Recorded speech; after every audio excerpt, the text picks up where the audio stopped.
think this could be a fairly short meeting then. I mean, Patrick put together the first draft of the consultant SOW. I put it into a tidier format and made a couple of minor tweaks to it. But I think because Patrick and I both had a direct hand in it, I'm assuming we're both comfortable with what it says.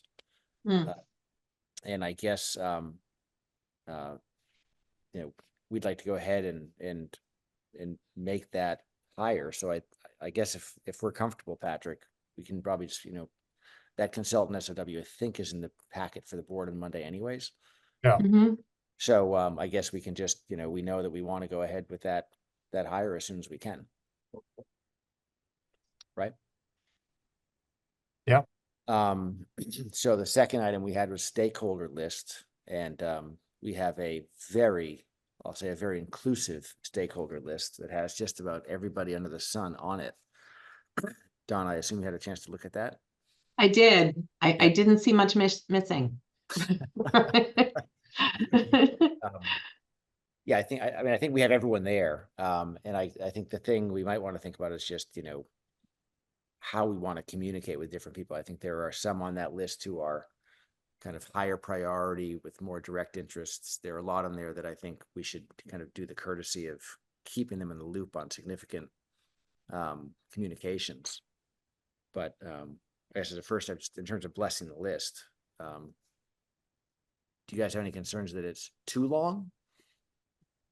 Yeah, I do have that concern, but I think maybe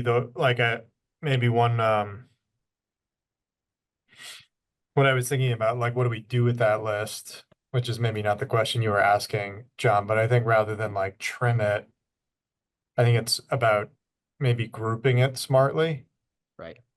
And then thinking about like how to group it, right? Like, do we group it by attribute? Do we group it by communication channel or medium? Do we group it by priority? Right. And I think we should think about that question.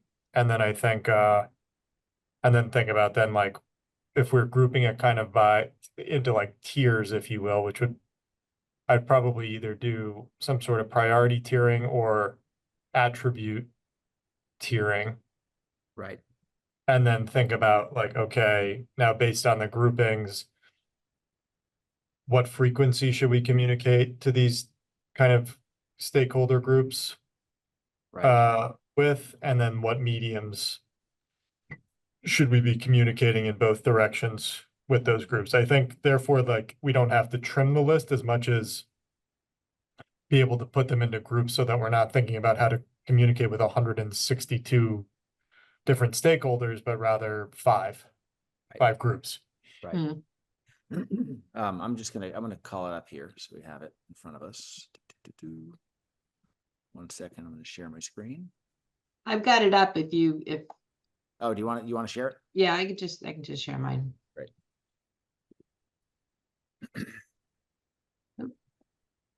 Can you see it?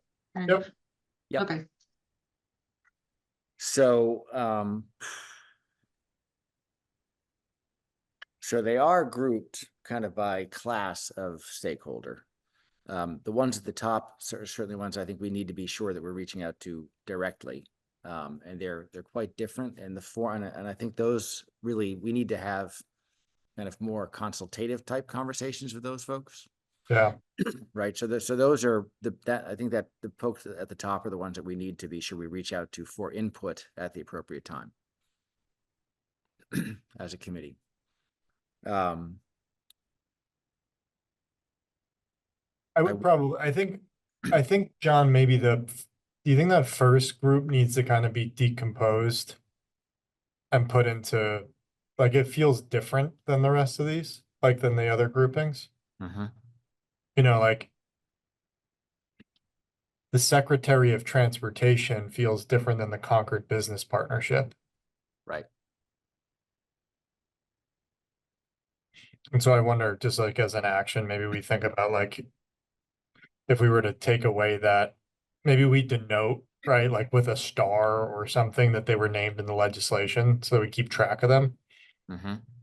But I don't, at first glance, to me, it doesn't seem like you would think about communicating with these groups in like a similar way because they were named in the legislation necessarily. But that's just that's my initial take. Yep. Well, let's see if we end up with some organizing principle here, but I wonder if for those ones at the top, if we should just almost as a kind of just formality to let them know that we're going to be in touch. I wonder if we should communicate with them in the very near future. Like, send them a letter to say, hey, you were named in legislation. We want to, we'd like to, reach out, we want to establish communication with you. Just kind of, here's our process, just kind of give them an overview as to what we're doing. And in that way, we could kind of at least open that channel of communication, because the secretary, that would be the chance for the Secretary of Transportation to say to us, okay, I'd like you to speak to so-and-so on my staff. Right. Hi, Aaron. Hi. Okay, Sure. I'd like to make note of the fact that we now officially have a quorum. Thank you, Aaron. We were just having some informal discussions of the stakeholder list. Wow. Doesn't take much for a quorum here. Well, takes one more than two. So we were just basically reviewing the stakeholder list. I think we agree that it's pretty darn inclusive, and we don't feel the need that we can't think of anyone we might have missed. So that's great. Now we're talking about kind of how we might sort it, or how we might communicate with different stakeholders in different ways at different times. And so we were just starting to talk about the block at the top, which were all the organizations that were named in the legislation. And I was beginning to suggest that we probably ought to communicate with those folks relatively soon. Just reach out, let them know that the committee, the advisory board is in place. Just give them a high level briefing on what's going on, and let them know that we'll be their point of contact, both for when we're ready to seek input and should they have any questions.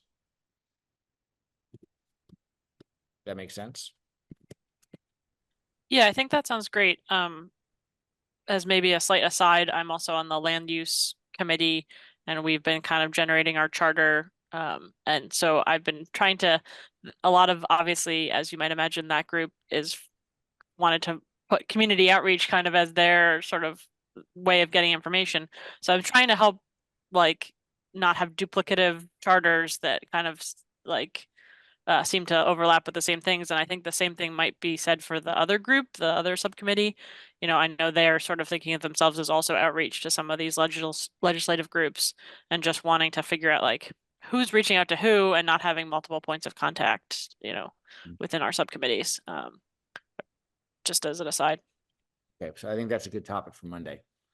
The question of who is the contact point. Okay, I'll make a note of that. So going down the list, Aaron, is your other subcommittee speaking about communication with other bodies aside from the folks named in the legislation? No, I'm not on the legislative government group, so I don't know exactly what they are focusing on, but I know that initially they had talked about like engagement with some of these groups. So I think it's fine for all the groups to have interaction with them, but just figuring out the point person. And then with the land use group, wanting to make sure that like community outreach starts with this group, and that those, obviously the land use group is part of that, but wanting to make sure that, they're not starting a charrette around, or a meeting around, land use that's not also integrated with what we're doing. So just everyone's figuring out their roles, I think, at this point, but just talking through that, I think on Monday would be a good thing. By the way, right there, we have an example of why it's actually helpful to have people on two committees. Right. Yeah, I know they asked me to be a liaison to their group, and I'm happy to do both. So good. Well, so then let's continue down the list. Are there others that we think are? I mean, there are a bunch here. Obviously, I was gonna a lot of the town committees. At some point when we're ready, we'll want to reach out to all of them. I wonder if they too, though. Well, I guess I'm again thinking out loud. maybe we ought to be getting the contact information for people inside each of these organizations. And maybe we send everybody a little letter that says, again, same thing we're gonna say at first cuts. We've, the advisory board's up and running, committees have been formed. Here's what our timeline is, and just kind of let everyone know what's going on as a starting point. So maybe that would be a kind of a good communication for us to craft. New consultant to craft, John. Yes, we should really get a consultant. That's a good idea, Patrick. Right. So, Yeah. a lot of letters. Okay. Yeah, this is a little overwhelming. I don't know, like, quite how we would actually engage with all these groups, or is it sort of a, here's who we are, here's our group, this is where you can find us, kind of a, like, obviously there's some we want to get direct input from, but it would be hard to have an individual meeting with all of these groups. I agree. I totally agree with you. Mhm. Yeah. Yeah, I think it certainly would be the latter, Aaron. So maybe we ought to, and we shouldn't try to do this in real time, but if we think about categories or other ways to sort this list, one would be those with whom we want to have one-on-one contact. And others would be ones that we want to keep in the loop.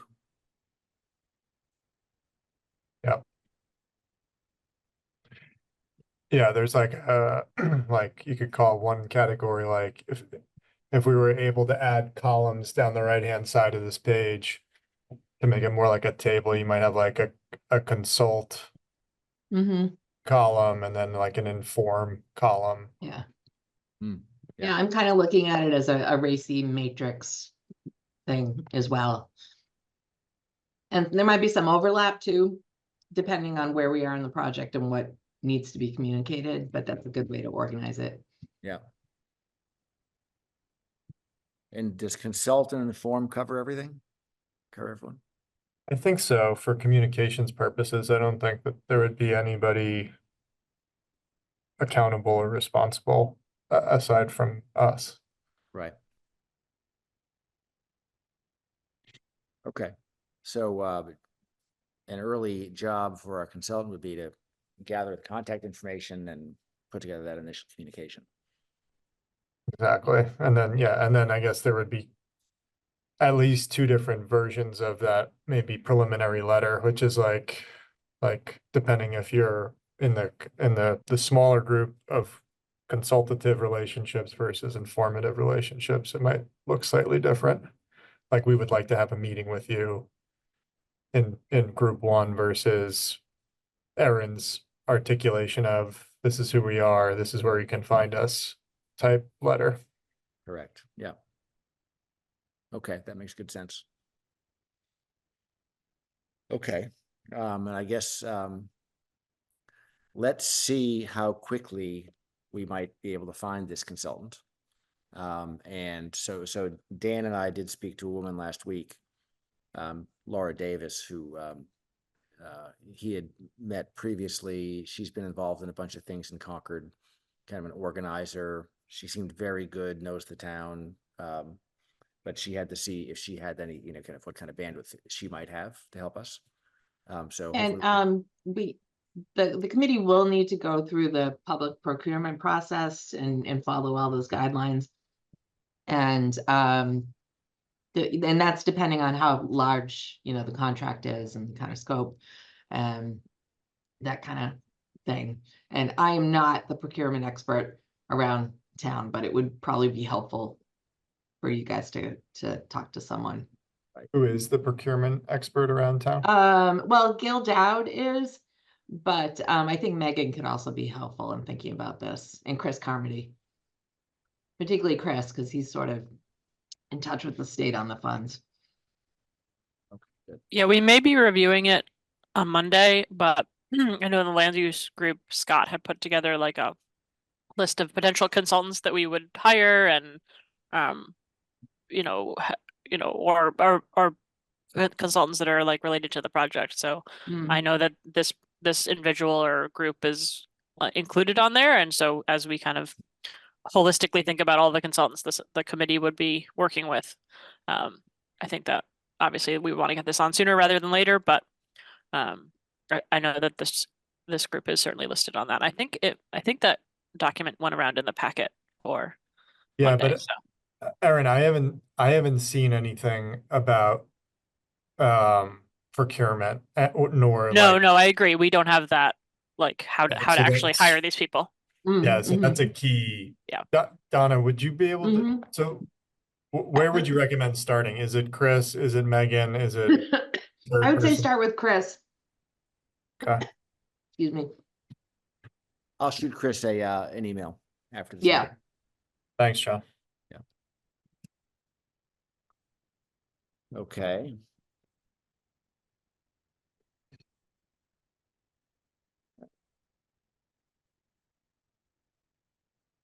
I would CC Dan Gainsborough on that, John. He's kind of running point on. Okay. Anything else on the stakeholder list for now? So we're blessing this as the official stakeholder list. We'll add the columns to the right side at the appropriate time, and then we'll kick into action on the communication stuff when we Great. work. And I assume we can always add as needed. No, we can't. It's frozen. Yeah. Now we got the matrix that was sent around.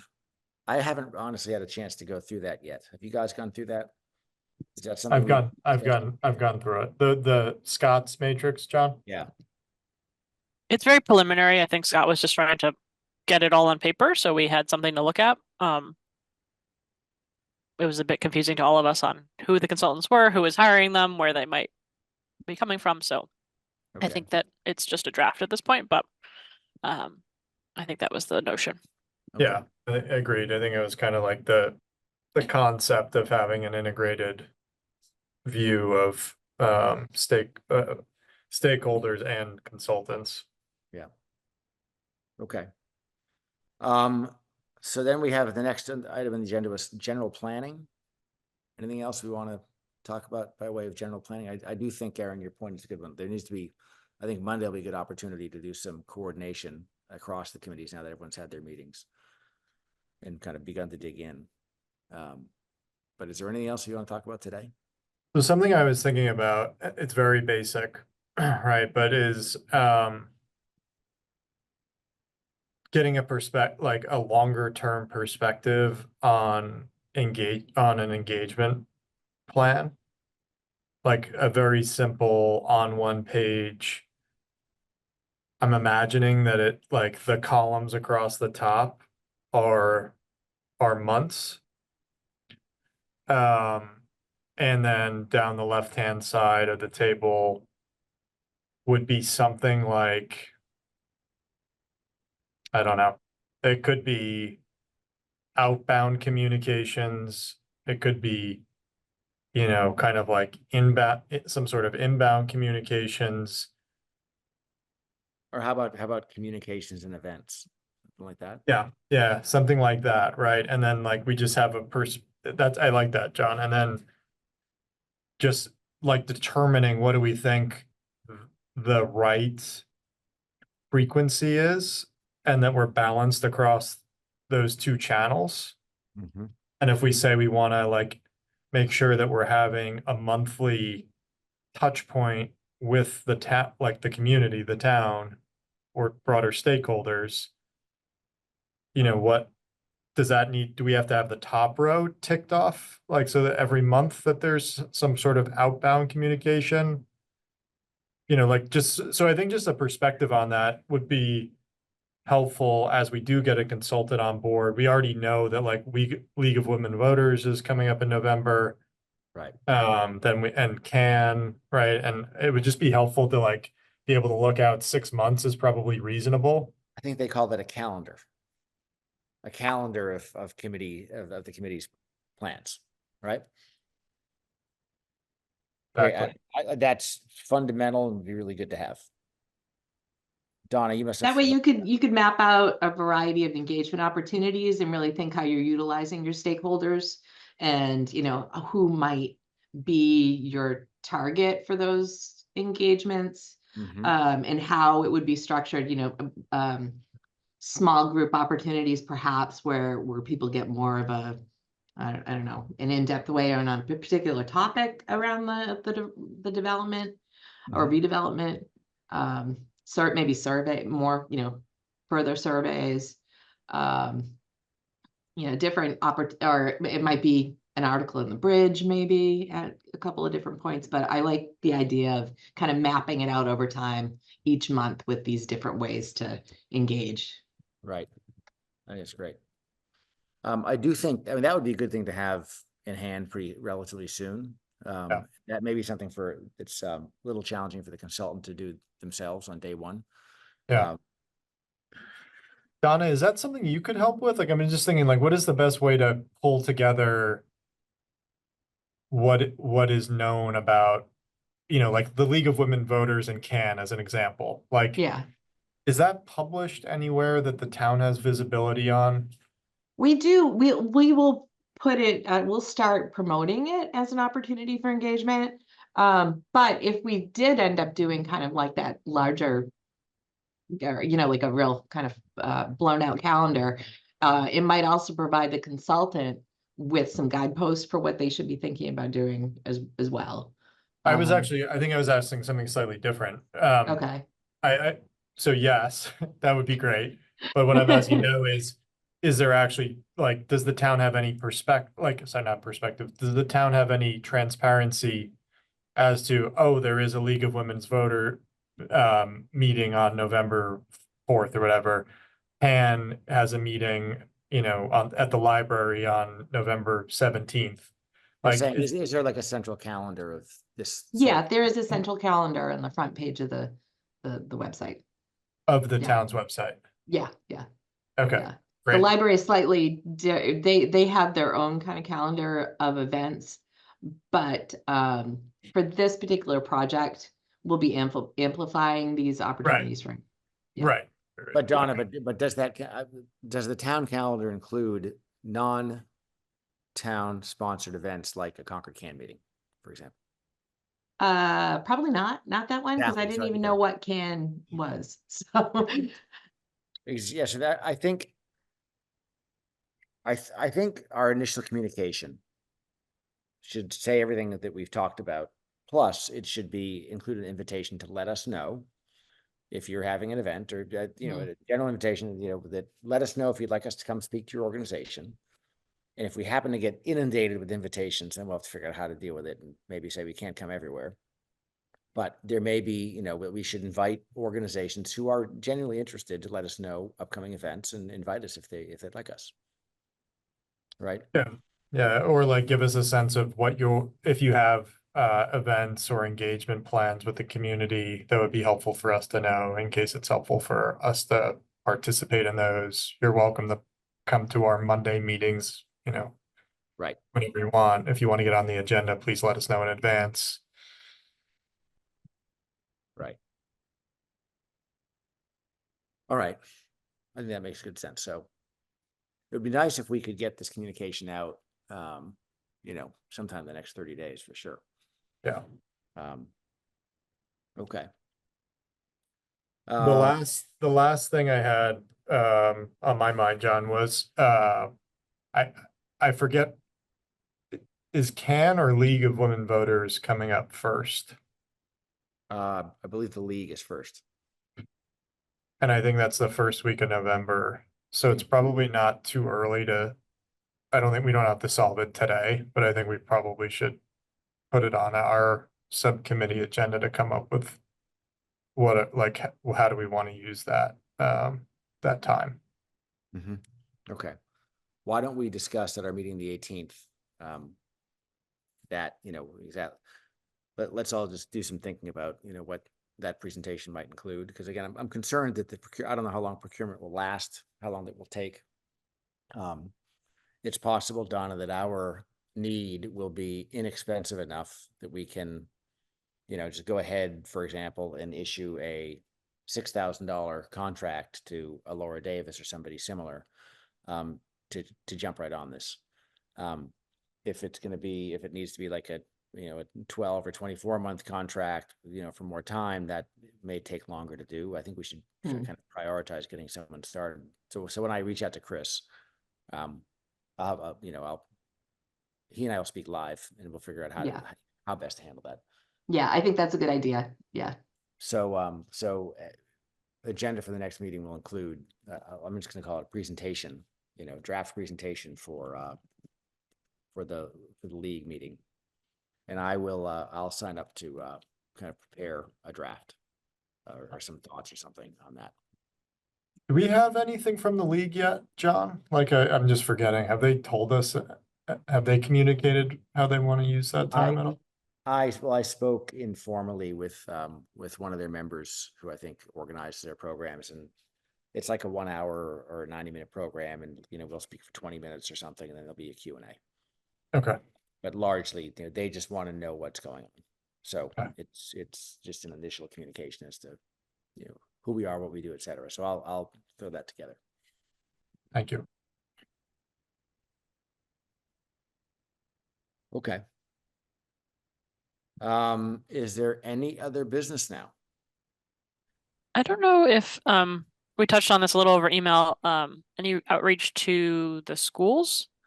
There was some talk, I think, at the community meeting about engaging younger folks in a more substantive way. Obviously, the kids in our community aren't the ones who typically come to these like evening meetings or any of those programs. So maybe we need to be more proactive about outreach to those programs. I don't really know exactly what form that would take, if it's a little bit of like reaching out to folks in the schools and there's a workshop or something that might happen with older students, or if there's any kind of design or planning course that might be interested, or I don't really know exactly what's happening at the higher levels, but I'd be happy to sort of start an email to the senior administration and see if there's an opportunity to work with them on crafting some kind of engagement. I think it's a great idea. I think that specific idea that was mentioned was the idea, like we could have, assign a bunch of students the job of like take a visual map of the site and figure out what you might do with it, which I like a lot. I think that's probably a second step. I think let's have our initial communication. Yeah, I think we'd have to obviously reach out to the leadership and see if they have any ideas and potentially try to work through that. But I don't know if we should get that going. Obviously, it'll take several weeks, if not months, to get that set up, and the school year's only so long. So right. Well, let's.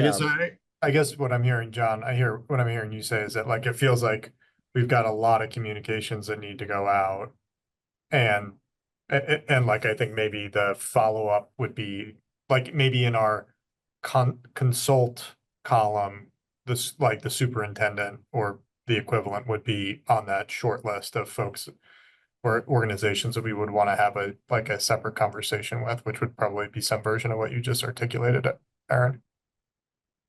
yeah, it may not be the right time, but just as a aside, we could do that at some point. But yeah, I agree. I don't know if we were to send a letter to the school and say we'd like to consult with you, I don't know that they would immediately jump on how that might go. So if there needs to be more proactive outreach. Yeah. Well, I agree that ideally, as we go through that long list of stakeholders and we cluster people, we should be personalizing where we can and where relevant. And so I would agree that. So if we want to go to, to Lori Hunter and to Brian Miller at the high school and say, here's the opportunity, I think that'd be great. So ideally we would be customizing that communication to kind of be highly relevant to the groups we're reaching out to.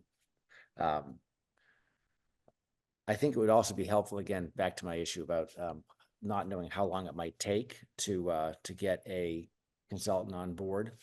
Would somebody like to take a shot at like what that initial communication might look like? You mean like that sort of consult email or something like that? It's just that initial letter Okay. that we'd send out to most people. Maybe there are two forms, one for the consultants and one for the other. But I think a lot of I think the content's going to be very similar, except that consultants are gonna get a little more upfront saying, hey, it's important that we, we'll schedule time at some point to actually speak. Yeah, I Sure. can take a stab at that. That'd be awesome. Thanks, Aaron. Thank you. Okay. Good. Anything else on the committee's minds before we move to public comment?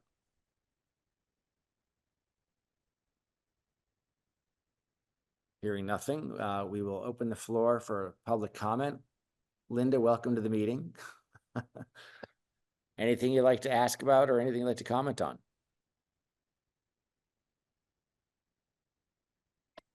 Nada. Okay. Okay, so we've got action item recap and adjournment. So I will take the list and I will take a shot at sorting and adding those two columns that we talked about. I'll throw together the draft presentation for the league to discuss on the 18th. I said I'll reach out to Chris Carmody about procurement. That's not a very heavy lift, I don't think. And then Aaron, you'll take a shot at kind of the initial letter or whatever that communication might look like for stakeholders. Sound good? Perfect. Okay. There being no further business, I think we can adjourn. Now, do we have to? I don't think for our subcommittee, I don't think we have to have a formal adjournment. So thank you, everybody. Have an awesome weekend.